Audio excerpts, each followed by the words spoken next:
Hey all, and welcome back to Fuzzy Ducks Gaming and my leveling guide for my Lightning Strike Champion League Starter. I have now finished the POB, so this will be linked in this video description and I've updated it in the main guide. This essentially includes your skills, act by act, and what you want as you progress through to the end game. It's got trees for the different sections along with all of the parts of end game. It's got configurations to match, and then it's got items to match as well. I haven't bothered putting items in for leveling because they're just whatever you find. But what you can use now in Path of Building is loadouts, which appear next to your ascendancy. So if you pick one of these, it will just pick the items, the skills, the config, and the tree for the different parts. It starts at the Ichimonji swap, which I recommend you do at 58, and I'm going to guide you through how to get the currency to do that. So this will be around Act 8 or 9, and you're going to have, when you got your Vaal skill up on bosses, 600k DPS, which is just going to melt every single map boss in the early few tiers, and obviously the campaign bosses as well. That's just going to get stronger and stronger as your auras level up and your gems level up, and you start to take more nodes on the tree. So you can see in early maps at sort of around level 75 on a 5 link, you're going to have on bosses 1.3 to 1.4 million burst DPS. Now, it's very easy to get to this point, but the way I level and kind of progress towards maps is probably very different to the way a lot of people do, so it might be a bit alien, but I'm going to go through what I recommend you do and the thought process for that. If you ever get stuck, there is a leveling guide from last league that goes step by step, probably in more detail about different aspects, so I'm going to probably gloss over some things because they're already covered in the previous video and it's timestamped. But there is a plethora of notes for you to follow. It basically goes in order of acts, gives you tips of what to look for, goes through what to do when you want to switch to your Ichimonjis, and then also explains when you have to respec points. So there'll be some footage in the background for different bits because I've just started a leveling run, but I'm essentially going to go through what I plan to do at League Start. I think there are probably better, quicker options, such as probably dual wielding like a fizz weapon, using a different skill through most of the campaigns, such as Spectral Helix. But every time I do that, people just complain that they don't like Spectral Helix. So I'm just going to level straight from the off with Lightning Strike. It does make gearing a little bit harder because you want two good weapons because you're dual wielding.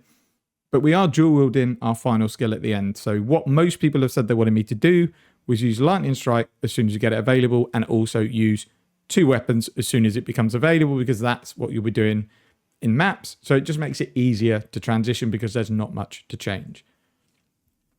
So in Acts 1 and 2, you're probably going to be relying more on physical damage because it's very hard to get elemental damage gear, and I don't think it actually starts dropping until about level 8 or 9. So you 100% want to go this route first, which is added physical damage all the way down. This just really adds to the damage you can do. If you just decided to go through like attack speed and life, your damage would feel pretty horrendous.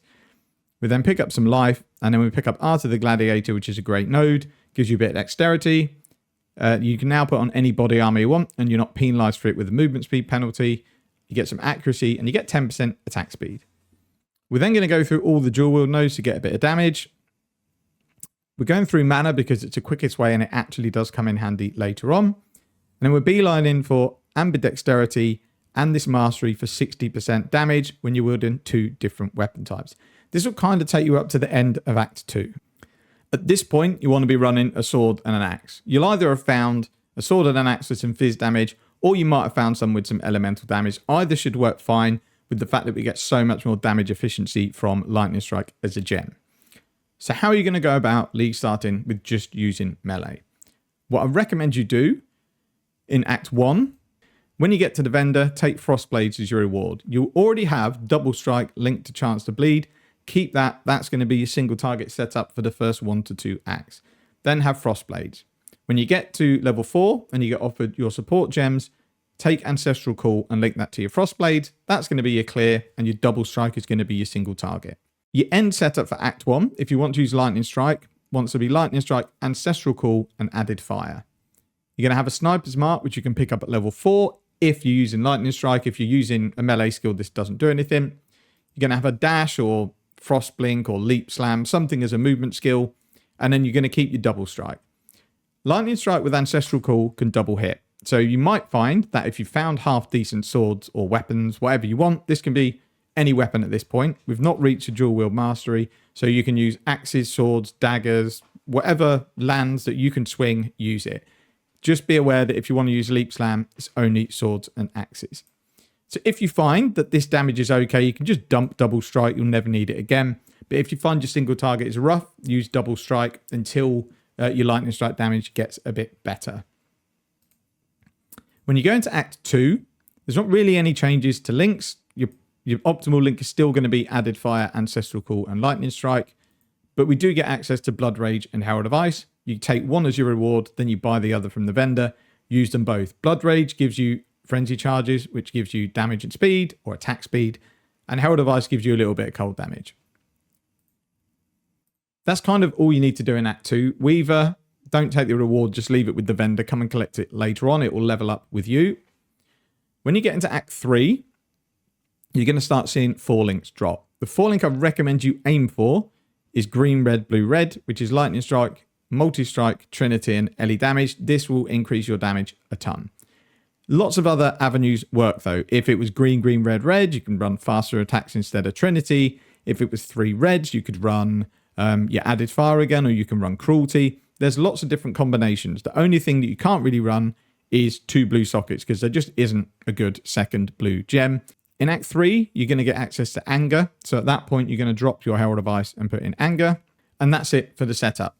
Act 3 is very important. This is again covered in detail in my last league guide. But Act 3 is where you pick up flat fire damage and flat lightning damage for crafts. And these add an absolute ton of damage. At this point, make sure you've got a lot of Orbs of Transmutation. The way you do that is don't spend them if you don't need to. Obviously pick them up when they drop. But any rare, un-ID'd items you get that you know aren't going to be any good for you, don't ID it. Sell it straight to the vendor. You get 5 scraps of transmutation. So for every 4 items you sell, you get a transmute. I think when I league started last time, I had like 15 or 16 transmutes by the time I got here. And I used 12 of them to craft onto my gear. It costs 4 transmutes for each craft, but each one is going to be big damage.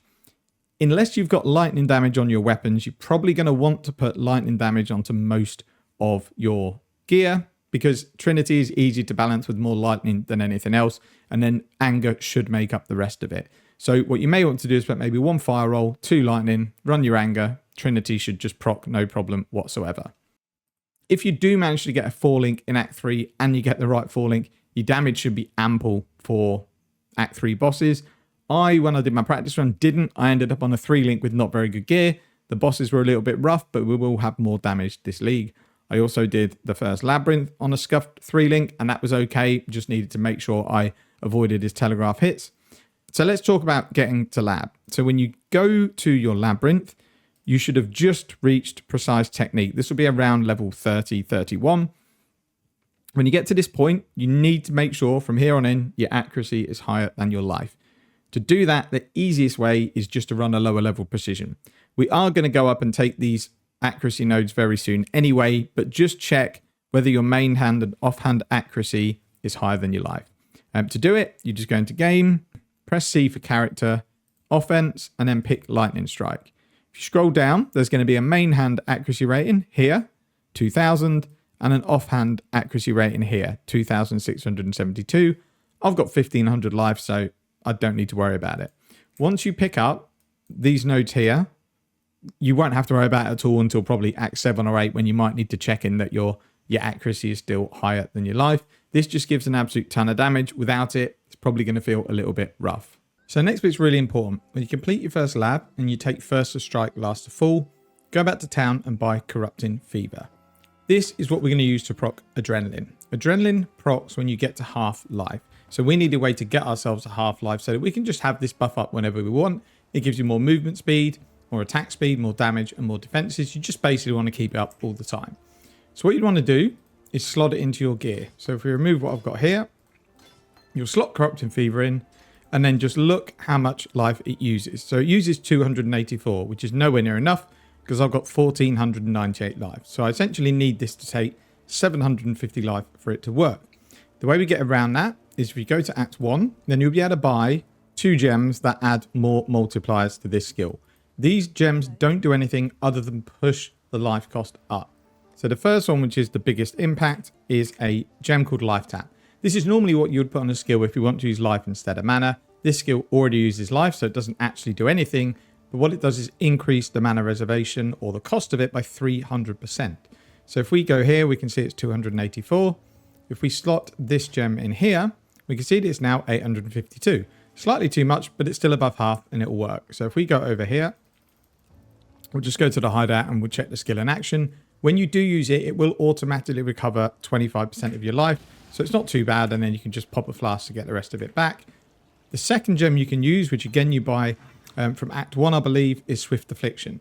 This would be used just in case you put Life Tap into Corrupting Fever and it still doesn't reach half-life. You can then stick this in and it will increase it even more. Once you've got it set up, you just need to manage it. So what you don't want to do is blindly level up this gem, because you can see at level 10, if I have these two gems linked to it, it uses nearly all my life. It uses 1,192. If I keep leveling that, it's going to use nearly all of my life, and we definitely don't want that. So you don't need to level up Swift Affliction or Life Tap because they have the same reservation multiplier no matter what level they are. So if you do realise when you hit it, your adrenaline isn't proccing, you're not getting this buff, it probably means that it's not taking half your life. At that point, you can level the gem up, but don't blindly level it up. When you get the gem pop up here, if you're not ready to level it, right click it, and it will then go into your character here. So when it is ready to be leveled up, because you need to use a bit more life, you can just level it up. And gradually you will just level this gem up as you go along. You'll never, ever, ever level it high enough that it's not going to take half your life. You need to get around 6,000 to 7,000 life, which you're never going to get on this build. So just don't level it more than it needs to be leveled.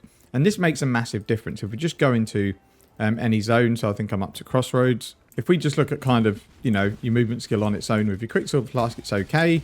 But your Proc Adrenaline, and it's not just the movement speed, it's the damage, the attack speed.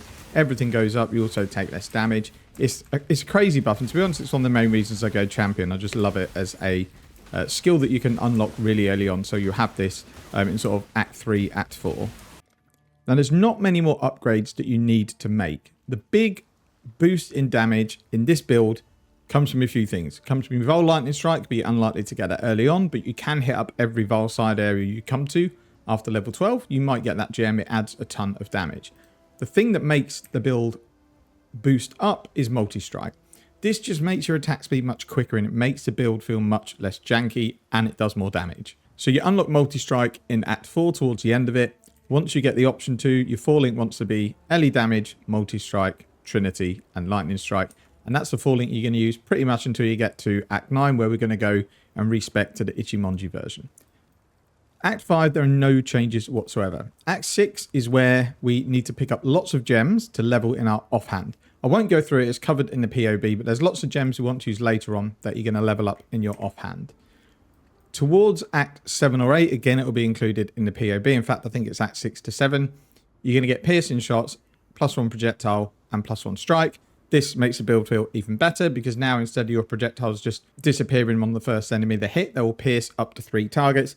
This makes clear just feel a ton better. And honestly, once you get multi-strike, the build is never going to look back. It's going to feel really good all the way through the campaign and all the way through your early maps. Now, I mentioned I level slightly different to a lot of people in that most people will just get the campaign done, get as far as they can on budget gear, and then when they hit a roadblock, they'll go and make some trades, or they'll try and farm some currency in lower tier maps. With this build, you don't need that much currency to just get it, so it's already set up to get you through to red maps. So what I did last league, which I'd recommend checking the leveling guide that I'll link in the video description, because it's got a whole section about it, is I completed some heists to get around 30 chaos. It should take you about half hour to do it. This is massively valuable currency early on, 30 chaos. And then what you would do, if we go and switch to my other character, so what you're going to do is you're going to make a few purchases. You're going to buy an Armor and Evasion 5 link. You're going to buy a Prison Weave belt if they're not too expensive, because they add a ton of damage. And you're going to buy 2 Ichimonji swords. These swords are very common. They are the second lowest rarity of unique. They are similar in line to something like a Quill Rain. If you get to this stage, like 3 hours into the league, there's not going to be many available, because not many people would have got there. Those that are probably aren't wasting time selling uniques. But if you're like me and you level a bit slower, and it might be, 5 hours, 6 hours before you get to complete these heists, there should be plenty of these available. But they might be pricey, which is why I said to save up 30C. You may have to pay 6 to 10C for them, because not many people have dropped them. If you're someone who's getting to this stage on the second day, they'll be 1 to 2C. So you're going to buy your Prison Weave belt, your 2 swords, and a 5 link. The other important thing is you need attributes. That's kind of a big thing, because we want to be leveling up things like Wrath added lightning, they're intelligence gems. At this stage, you might only have 80 to 100 intelligence, and we realistically want to be over 120 or 130 at this point. So you can either just go on trade and look for a 1C amulet. It doesn't need anything other than attributes and maybe some resistances. So just look for a negate amulet that's got 20 to 25 attributes, or you might pick one up in heist. That's all you need. It's just to make sure you can hit your attributes and you don't have to keep pausing the level up of the gems. Don't feel bad about taking the intelligence and strength here and here. It's more important to waste a few points early so that we can level our gems up, because each level we get with this setup, the more damage we're going to do. At this stage, when you've got your Ichimongis, your 5-link and your Prison Weave, that's going to see you through to red maps, late tier yellow maps, no problem whatsoever. On a 5-link, you're going to get stronger as your gems level up. You're going to see your damage probably triple, quadruple. When you get to like Kitabi, you're probably going to have like 700,000 DPS when your Vaal skill's up. So you're going to have plenty of damage to just go and farm map after map after map. The reason I think it's important is because gold is going to be what feeds the lead mechanic and what improves our workers and our processes. You get more gold as you get into higher tier maps. So I personally am probably not going to do much at all with the lead mechanic because I think gold might be a bottleneck. I want to get my character set up so I can just blast maps for a few hours, complete as much as my Atlas as I can. Then with that gold, just go and upgrade everything all at once. You don't have to do it that way. It's just the way I've decided to tackle this league. Only other thing to mention is, when do you look to get your Vaal Lightning Strike gem? I wouldn't buy one from trade because I think every single person who's playing melee looks like they're playing Lightning Strike. So there's two ways to get your gem. The first one is you hit up every corrupted side area you come across, because you always get a Vaal gem at the end. You might be lucky and get Vaal Lightning Strike. If you don't, this is another reason for heisting. You will drop Vaal orbs out of these chests. You can use a Vaal orb on a normal Lightning Strike gem to turn it into the Vaal gem. I think it's a 1 in 6 chance. So let's just pull some Vaal orbs out of my stash in standard.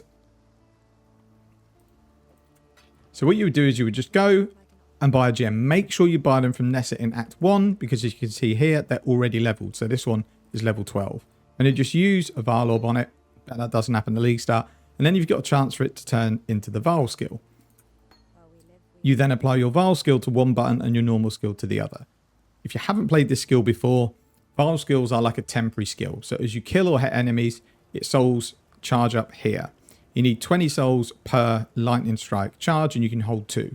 Every single map, you'll have 2 by the time you get to the boss. You'll even be able to use them midway through the map if you want to. So all you would do when you come into a boss is you'd hit smite on him, you'd drop your 2 Vaal Lightning Strikes with whatever button you have, and then you unload on him with Lightning Strike. With the gear you've got set up, you'll be breezing through like tier 1 to 10 maps. When you start to get into red maps, that might be when you feel like you need to get a 6-link, and that's when you maybe look to just buy a corrupted 6-link with the right colours. Doesn't need to be anything special, it's just to add that extra damage link. So that's it for the video. It's already gone on longer than I wanted. This was meant to be a 5-minute video. Everything you need is in the POB. If you do have questions, feel free to put them on YouTube. I'll answer them as soon as I can. I'll be monitoring the comments on League Start just to help you out if you get stuck. That's it for the video. I will be bringing out some loot filters to go along with this guide. I'll put them in the description here and in the main guide. This is just very simple loot filters to make sure that I'm highlighting swords and axes that you want to pick up. Thank you very much. Take care and see you in the next one.